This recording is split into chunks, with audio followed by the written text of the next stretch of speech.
A palavra de Deus, quando é vivida, torna-se a legítima defesa contra o diabo. Ele não pode nos acusar. O crente que não vive essa palavra fica desprotegido de sua cobertura espiritual. A palavra de Deus tem suprido meu espírito e me dado forças para vencer as provas. Jesus tem cuidado de mim como uma criança recém-nascida. Todo o meu crescimento espiritual foi concedido pelo Espírito Santo. Ele tirou toda a maldade do meu coração. Me libertou de todo o pecado que me impedia de crescer espiritualmente. Ele purificou a minha alma e o meu espírito, fertilizou meu interior com a sua palavra e fez germinar os frutos espirituais. Essa semente que cresceu em meu coração tem dado bons frutos e vem amadurecendo a cada ano. Isso explica que eu estou em processo de transformação. Fui para a cidade de Bogotá, na Colômbia, pregar a palavra. Fiz uma campanha em um bairro pobre em uma igreja pequena. Fiquei preocupado com aqueles irmãos. O seu pastor disse que os irmãos já não são mais os mesmos. Perderam o calor espiritual, já não pregavam mais como antes, e aceitaram viver nessa situação de pecado. Alguns dessa igreja saíram em busca do calor que perderam, e foram para outros ministérios. O defeito não estava na igreja, estava em suas atitudes. Eles decaíram na fé, estavam à procura de igrejas que acendessem suas chamas. Jamais encontrariam essas chamas em outras igrejas se não se arrependessem de seus pecados. Se buscassem ao Senhor se arrependendo de seus pecados, aqueles galhos secos iriam enverdecer, e suas folhas cairiam e nasceriam outras novas. Os galhos floresceriam igual às flores da vara de Arão, provando que ele era santo e capacitado para ser escolhido. O galho seco não tem o Espírito Santo. Está sedento de Deus e procura meios para matar essa sede. Não tem consolador que possa encher-te. Está morrendo espiritualmente. Se Jesus é a vida e o crente está morrendo, é sinal de que ele está longe da fonte da vida que mata a sua sede. Muitos dizem: você não tem medo de ser assassinado por aquilo que fala? Eu disse: a minha segurança não é confiar em mim, mas naquele que me deu a vida. Somente ele é quem pode tirá-la. Tenho convicção de que ele é comigo e me livrará de todo o mal. Quando terminei de falar, entrou um homem com uma arma na mão e disse: prove que você é de Deus. Morrerá por ele hoje. Se quiser viver, negue o seu Deus. Eu disse: Satanás, escute aqui. Esse território não é seu. Perdeu. A partir de hoje eu declaro a sua derrota. O rapaz apontou a arma e disse: hoje tu vai morrer. Eu disse: pode atirar. Da sua arma não sairá nenhuma bala. A minha vida pertence a Deus. A chave da morte está nas mãos de Jesus. Somente Ele pode me matar. Quando eu comecei a falar essas palavras, aquele rapaz caiu endemoniado para trás. Ele estava se tremendo, parecendo que estava em convulsão. Eu expulsei os demônios. Eram legiões que estavam naquele corpo. O pastor daquela igreja disse: esse rapaz não é o primeiro. Entrou outros aqui e fechou a igreja. Você foi o primeiro que bateu de frente. Eu orei por aquele rapaz e ele aceitou a Jesus. Eu continuei falando. Deus tem segurado em minhas mãos e tem me guiado, e me cerca com a sua muralha de fogo que me serve de fortaleza. Perto dele estou tranquilo, nele tenho segurança e estarei livre do perigo. Estou em suas mãos, não posso cair, estou preso nele, me seguro nele, não posso me dobrar diante do pecado e nem ceder para os meus desejos. Permaneço leal a ele, e firme em sua presença. Ele tem me tirado do sufoco espiritual, tem tampado minhas fraquezas, tem me estruturado em sua palavra, tem restaurado as trincas desse templo e consertado as minhas colunas quebradas para que esse templo não vá ao chão. O pecado tentou entrar nesse templo e destruí-lo. O selo do Espírito Santo impediu que o pecado entrasse em mim, e lacrou as portas desse templo.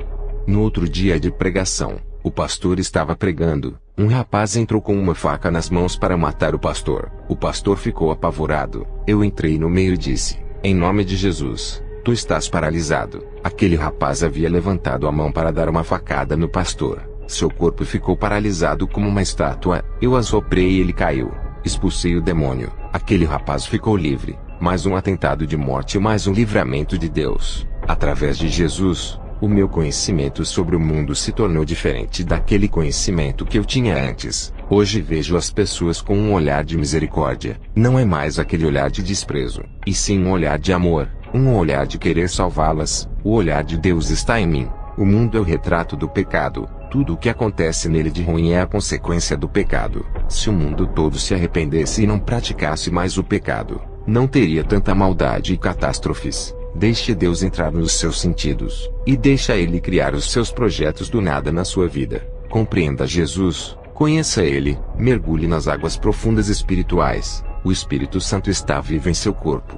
Seja um valente de Deus. Seja seu guerreiro forte. Seja submisso 100% à sua palavra. Obedecer a Deus é estar sempre debaixo de sua graça andando em seu caminho. Seja um forte de Deus. Deixe Ele usar você. Obedeça a sua palavra. Pague o preço para entrar no céu. Seja um espelho nesse mundo. Produza efeitos na vida de uma pessoa através de sua vida. Deixe o poder de Deus transformar você. Ele lhe dará força, capacitação, e fará uma potência espiritual contra o mal. Depois do culto, eu fui para a casa do pastor. No dia seguinte, uma mãe aflita ligou para o pastor e disse: "Vem aqui na minha casa. Meu filho está louco." Na mesma hora recebi uma visão. Vi um rapaz moreno perto do computador vendo o Facebook. Um espírito maligno saía da página e entrava pelos olhos indo para sua mente ficando alojado em sua cabeça. O Senhor abriu mais a minha visão. Do outro lado do computador tinha um senhor conversando com esse rapaz. Ele amaldiçoava as fotos do rapaz e jogava feitiços do outro lado. Ele era um satanista que o rapaz conheceu na rede social. Fui na casa do rapaz que estava louco. Expulsei o demônio. Falei para ele não usar mais o Facebook. Ele disse que não iria mais usar e se converteu ali mesmo.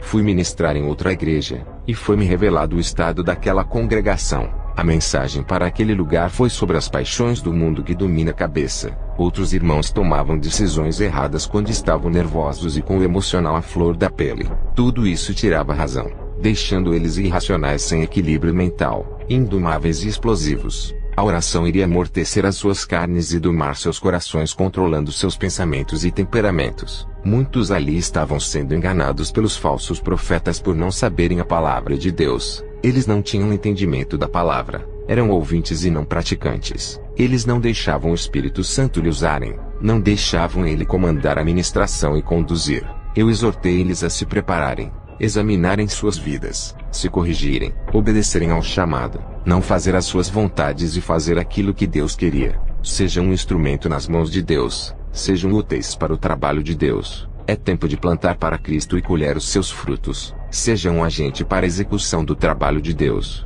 Deus lhe dará recursos celestiais para alcançar almas.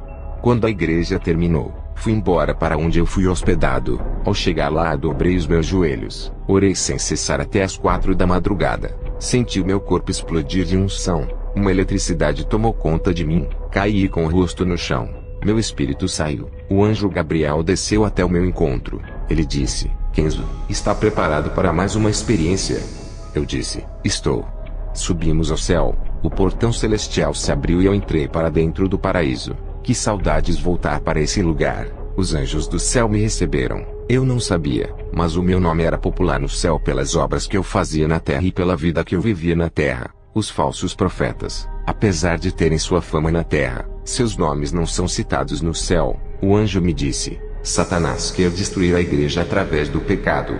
Diga para eles rejeitarem o mundo e o que Satanás lhe oferece. Diga para matarem a vontade da carne e seus desejos dos corações. Aqueles que estão em Cristo e vivem uma vida santa, nenhum mal lhe atingirá, nem feitiçaria poderá te fazer mal, pois a santidade é sua armadura." Diga para a igreja fazer obras de caridade, ajudarem os oprimidos e aqueles que necessitam. A pessoa que você ajuda hoje, pode lhe ajudar amanhã se tiver gratidão. Diga para eles ajudarem sem esperar nada em troca. Sejam generosos e não interesseiros, a retribuição virá de Deus, seja na terra ou no céu. Jesus disse: "Meu servo, tu sempre teve dúvidas sobre a salvação de Salomão. Hoje irei revelar a ti onde Salomão se encontra." Eu e Jesus começamos a andar nas ruas de ouro no céu. Passamos perto dos edifícios de ouro que são as casas dos santos. Eu vi homens jovens com seus corpos resplandecentes. Eu vi Isaque, Jó, Sansão e Elias. Continuamos a andar e vi Maria Madalena, Ana e Isabel. Elas estavam lindas e seus rostos refletiam a glória. Chegamos em um lugar onde vi o rei Salomão. Suas vestes brancas refletiam o branco da justiça. Também vi Tiago e João Batista. Todos estavam felizes com sorrisos no rosto. Continuamos a andar e o Senhor disse: "Kenzo, aquela é a sua casa." Ao olhar, eu vi um grande prédio de ouro. Depois entramos na sala das coroas. O Senhor me mostrou a minha coroa. Também vi as minhas vestes brancas, a qual eu vou me vestir quando eu for morar lá. Vi os meus galardões que eu juntei na terra através do meu trabalho para Cristo. Jesus me disse: Estamos em um tempo onde muitos estão famintos espiritualmente. Eles não sabem como se alimentar, e procuram prazeres no mundo e não conseguem suprir suas necessidades espirituais com aquilo que é passageiro. O pecado pode alimentar a carne, não o espírito, e nada adiantará, pois o meu espírito se alimenta de mim e de minha palavra. Outros procuram falsas religiões e se alimentam de demônios e de pães imundos. Eles bebem das fontes de águas sujas e poluídas. Tudo isso causa mal-estar espiritual. Diga para minha igreja se esforçar na minha doutrina pura e santa, sem contaminação com filosofias vãs e teologias falsas. Muitos bispos e apóstolos tiveram suas mentes cauterizadas pela teologia. Não têm experiência com Deus. Vivem mortos na letra, sem direção da minha verdade. Apenas se baseiam em suas opiniões e pensamentos teológicos diferentes um do outro. Eles procuram a verdade em teologia dos homens. Não procuram a verdade em mim. Eu quero habitar neles através de meu espírito. Esses homens misturam a verdade de Deus com opiniões teológicas. Eles oferecem para as pessoas famintas uma meia verdade e uma meia mentira. Eles não procuram ter uma experiência com Deus e estão ligados com o mundo. São apenas estudiosos acadêmicos. Não são praticantes. Conhecem um Deus nos livros de teologia, não me conhecem como pessoa. Amam o mundo e o que nele está. Sua relação com o mundo é tão forte que eles não querem mais largar. Experimentam mais as delícias do mundo e não experimentam o sobrenatural de Deus. O mundo lhe oferece apenas algumas horas de alegria. Tudo é ilusão e passageiro. São armadilhas para a morte. Estão aliançados como o mundo. São como ratos atraídos pelo cheiro da comida, e caem na ratoeira da morte armada por Satanás. Depois eu voltei para a terra e fui para a igreja ministrar. Uma irmã da igreja me pediu para fazer uma visita em sua casa. No outro dia, eu orei pela irmã e disse: eu irei em sua casa fazer uma visita e uma oração. Ao chegar em casa dobrei os meus joelhos no chão. O Senhor falou comigo dizendo: não vá na casa daquela mulher. Satanás irá usar ela com mentiras para escandalizar o seu ministério. Lembra de José que foi escandalizado pela mulher de Potifar. Essa mulher irá fazer o mesmo contigo. No outro dia não fui para a casa dela. Ela veio me perguntar o porquê eu não fui. Eu disse que Deus não havia permitido. Quando acabei de ministrar, aquela irmã veio até mim e começou a me seduzir com palavras. Eu repreendi. Ela caiu endemoniada. Ela foi liberta do espírito de sedução. O Senhor Jesus me revelava que o diabo arma ciladas nesse mundo. Ele conhece o ponto fraco de todo mundo. Ele estuda cada pessoa e ataca nas fraquezas. Essa é a importância de sermos selados e termos a palavra reinando em nós, endurecendo os nossos corações para o pecado. Jesus disse que nós temos que ser mais ativos espiritualmente. Não podemos baixar a guarda e nem parar de orar. Se vacilarmos nessa reta final, todo o nosso trabalho e nossas obras que concluímos a longo prazo terá sido em vão. Eu tenho andado em várias igrejas. Tenho tido visões de uma mulher adormecida vestida de noiva dormindo em um sono profundo. Uma sonolência espiritual. Vamos sair dessa sonolência espiritual que não deixa vocês acordarem para a realidade do mundo espiritual. Esse sono não deixa vocês enxergarem os seus pecados. Não sabem mais diferenciar o certo do errado. Tudo é comum. O pecado é normal. Esse sono está tirando suas consciências daquilo que é espiritual. Seus olhos estão fechados para o pecado, e não se abrem para olhar para se corrigirem. Não sabem o que estão fazendo. Viraram pessoas sonâmbulas andando sem consciência das coisas. Andam em caminhos tortos pensando que estão na graça. Acordem. Vocês estão em uma guerra espiritual contra as forças do mal. Somente os fortes vencerão e os perdedores serão entregues para as legiões malignas. Serão presos e encarcerados no inferno. O galardão dos crentes perdedores são prisões e condenações eternas. Seu inimigo Satanás está tão perto de vocês, agindo diante de seus olhos, e vocês não acordam para ver. Ele já se infiltrou, e vocês ainda não sabem se é ele quem está agindo, pois perderam sua identidade de cristãos. Até quando homens iguais a mim irá alertá-los? Eu terei poucos anos aqui na terra, sou um idoso. Depois que eu partir para a glória, dificilmente outro se levantará no meu lugar para o alertar. O relaxamento espiritual está entrando, e isso abre aberturas no mundo espiritual para os demônios entrarem. Muitos já não ministram como antes. A unção não é a mesma. A sua comunhão com Deus está se rompendo aos poucos. Eles precisam de um renovo espiritual. Busque o avivamento do Espírito Santo. Vejo irmãos abatidos na hora da pregação. Não sentem alegria de falar de Jesus. Não deixam o Espírito Santo dissipar a tristeza e trazer a alegria. Seus rostos tristes na hora de ministrar revelam o seu estado de homens vazios por deixar os seus problemas sufocarem. Eles não deixam seus problemas fora e carregam para os dias de igreja. não conseguem manter seus semblantes alegres e não transmitem alegria em suas ministrações. Eu não entendo por que não são felizes e alegres quando pisam seus pés dentro da casa de oração. Vocês têm o privilégio que o povo de Israel não tem. Eles rejeitaram o Messias e vocês pegaram para vocês. E mesmo assim com seus nomes escritos no livro da vida não estão contentes, deixando as provas abalarem as suas fés. Não sentem motivações por nada. Parece que vêm para a igreja obrigados. Jesus não quer isso. Ele não aceita sacrifícios imperfeitos. Peça para o Espírito Santo preencher vocês. Ele matará a sua fome de felicidade, alegria, esperança e paz enchendo seus vazios. Eu cobro isso de vocês. Cobro também no meu ministério que está nos Estados Unidos. Sei que tenho que entregar o rebanho puro e sem mácula no dia do juízo. Não quero ser responsável por nenhuma alma que se perder e não se salvar. E quando eu estou triste eu dobro os meus joelhos e choro até ser consolado. O Espírito Santo me dá alívio e tira a minha dor. Quando me levanto, estou alegre. Subo no altar rindo como representante do Evangelho. Nunca subi no altar triste. Temos que ser fortes. Perdi o meu filho David. A morte traz dores. Nem tudo o que perdemos é um mal, pois a perda representa a transformação. Isso muda o coração em relação à vida. As dores físicas e emocionais nos fazem assumir uma posição de guerreiros diante da situação, e isso agrada a Deus, nos traz para perto dele, e nos faz despertar espiritualmente. Deus testa a nossa fé para ver se estamos firmes nele. A nossa fé nele nos firma nele e nos faz enxergar a Cristo. Não conte seu problema a ninguém. Conte para ele. Somente ele pode resolver. Dobre os seus joelhos e fale com Deus. Descanse e ele resolverá. Não fique cobrando ele. Deus não se esquece de você. Mesmo que olhe para o seu problema e veja ele grande demais. Lembre-se de que você tem um Deus grande, e muito maior do que qualquer problema seu. Mesmo que seu problema seja longo e pareça que nunca vai passar, lembre-se, Jesus é o dono do tempo e determina tudo. Ele te dará a resistência de esperar e fará a sua paciência ser mais longa do que seu problema. A sua fé é mais forte do que todas as suas dificuldades. Quando eu conheci a Deus, foi nas maiores dificuldades da minha vida que enxerguei Ele dentro da fornalha comigo. Tive que entrar no mundo espiritual para conhecer a Deus e todo o seu plano.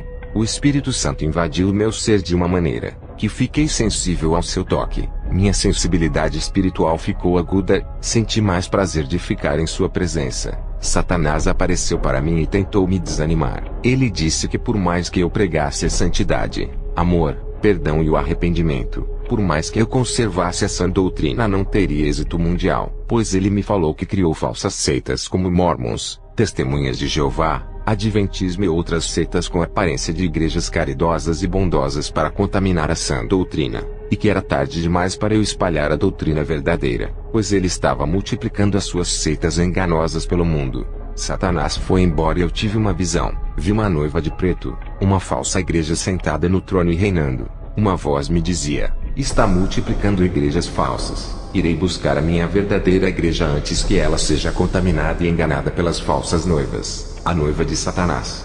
O Espírito Santo me revelou divisões dentro das igrejas, por causa de brincadeiras ofensivas que irritam o próximo e não respeitam o irmão que não gosta de brincadeiras. Vamos ser maduros para as coisas de Deus e crianças para a malícia desse mundo. Se acostumem em andar na doutrina. Sei que é difícil. Logo se acostumarão. Sejam viciados em orações todos os dias. Caiam nessa rotina espiritual. Vivam uma vida santa. Se viverem uma vida relaxada na presença do Senhor, ninguém dará crédito por suas palavras. Você é a palavra que prega, assim como Jesus é a palavra. Muitos vivem uma vida de pecado. Não ganham mais almas por escandalizarem o Evangelho. Caíram em descrédito por causa de seus testemunhos. Os falsos mestres, doutores da mentira, estão dentro das igrejas usando a própria palavra de Deus para enganar, como Satanás usou a palavra de Deus para enganar a Jesus no deserto. Se não estivermos revestidos com as armaduras da santidade, seremos presas fáceis. O diabo não se importa com crentes que buscam bênçãos materiais. O materialismo para o diabo não tem valor nenhum. É perecível. O diabo se importa com aquilo que é eterno. Os que buscam as coisas espirituais, quem busca morar no céu, coisas não perecíveis, tudo isso incomoda o diabo. Ele sabe o que perdeu, jogou sua herança fora, sabe o que é bom e não quer que consigamos o que ele já perdeu. Ele colocará obstáculos e impedimentos espirituais para vocês não crescerem espiritualmente. Para Satanás, é melhor que fiquemos ricos e milionários na terra se desviando, do que termos galardões no céu. Ele prefere que conquistemos o mundo, sejamos poderosos aqui ao invés de conquistarmos o céu, pois a riqueza corrompe, e a riqueza dessa terra acaba. Já as dos céus são eternas. Nossas riquezas não estão nesse mundo, estão sendo armazenadas no céu para onde iremos morar, para que ajuntar tesouros na terra, se quando morremos não levaremos nada. Tudo vai ficar aqui, para onde vamos não levaremos, pois o noivo nos levará e deixará os nossos bens. Que todos que ouvem esse testemunho venham a se reconciliar com Deus, que venham a receber uma unção especial ao ouvir essas palavras. Amém.